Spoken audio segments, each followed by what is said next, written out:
ओम नमः शिवाय। राधे राधे।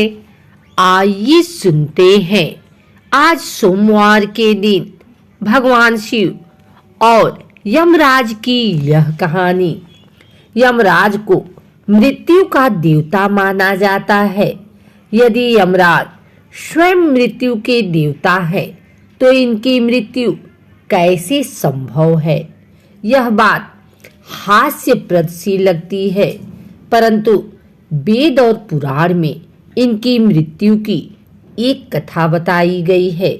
इसको बताने से पहले यमराज के बारे में कुछ जान लेना बहुत जरूरी है।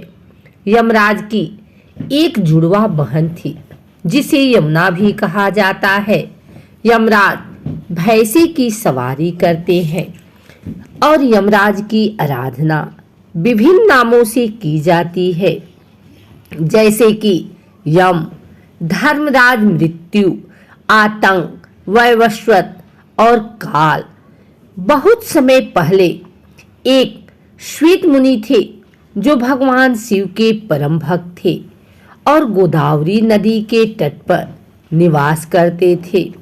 जब उनकी मृत्यु का समय आया तो यमदेव ने उनके प्राण लेने के लिए मृत्यु पास को भेजा, लेकिन श्वेत मुनि अभी प्राण नहीं त्यागना चाहते थे, तो उन्होंने महामृत्युंजय मंत्र का जाप करना शुरू कर दिया।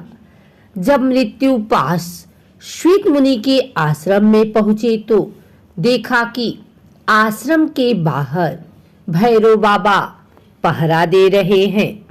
धर्म और दायित्व में बंधे होने के कारण जैसे ही मृत्युपाश ने मुनि के प्राण हरने की कोशिश की, तभी भैरव बाबा ने प्रहार करके मृत्युपाश को मूर्छित कर दिया। वह जमीन पर गिर पड़ा और उसकी मृत्यु हो गई। यह देखकर यमराज अत्यंत क्रोधित हो गए और स्वयं आकर भैरव बाबा की मृत्यु पास में बांध लिया। फिर श्वेत मुनि के प्राण हरने के लिए उन पर भी मृत्यु पास डाला, पर श्वेत मुनि ने अपने इष्ट देव महादेव को पुकारा और महादेव ने तुरंत अपने पुत्र कार्तिकेय को भेजा। कार्तिकेय के पहुंचने पर कार्तिकेय और यमदेव के बीच घमासान युद्ध हुआ। कार्तिकेय के सामने यमराज टिक नहीं पाए और कार्तिकेय के प्रहार से जमीन पर गिर गए और उनकी मृत्यु हो गई। भगवान सूर्य को जब यमराज की मृत्यु का समाचार मिला तो वह विचलित हो गए।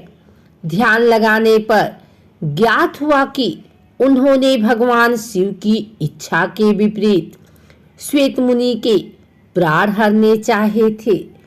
इस कारण यमराज को भगवान भोले के क्रोध को झेलना पड़ा।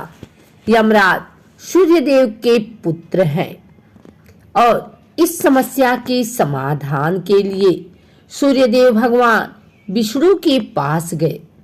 भगवान विष्णु ने भगवान शिव की तपस्या करके उन्हें प्रसन्न करने का सुझाव दिया।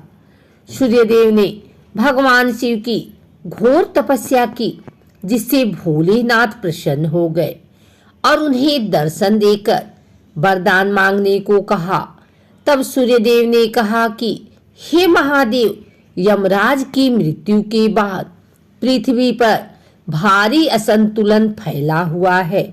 पृथ्वी पर संतुलन बनाए रखने के लिए यमराज को पुनर्जीवित कर दीजिए। भगवान शिव ने नंदी से यमुना का जल मंगवाकर यमदेव के पार्थिव शरीर पर छिड़का, जिससे वह पुनः जीवित हो गए। अगर आपको हमारी वीडियो अच्छी लगी हो तो इसे लाइक करें, कमेंट करें, शेयर करें। हमारे चैनल को सब्सक्राइब करके बेल नोटिफिकेशन ऑल पर सेट कर लें, ताकि आगे आने वाली वीडियो सबसे पहले आप तक पहुंच सके। धन्यवाद।